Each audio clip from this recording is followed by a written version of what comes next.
Bharanikkavu government U P സ്കൂളിൽ U പ്രതിഭ MLAയുടെ 2024-2025 മണ്ഡല ആസ്തി വികസന ഫണ്ടിൽ നിന്നുമുള്ള തുക വിനിയോഗിച്ച് നിർമ്മാണം പൂർത്തീകരിച്ച രണ്ടാം നിലയിലെ ഉദ്ഘാടനം 24-ന് വൈകിട്ട് 2:30 നടക്കും. യു പ്രതിഭ MLA ഉദ്ഘാടനം നിർവഹിക്കും.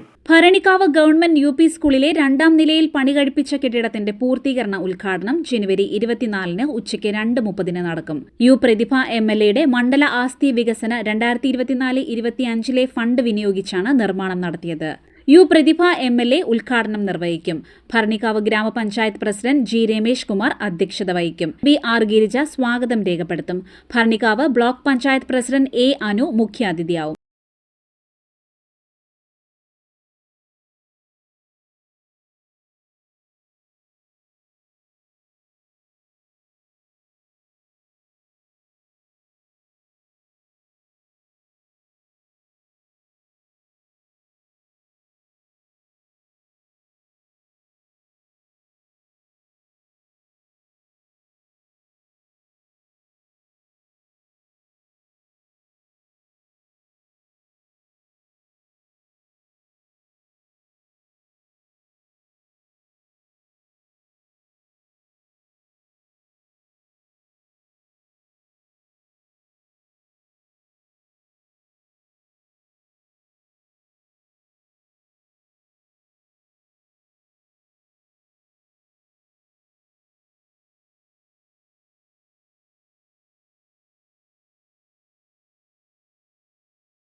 Net news Kayamkulam.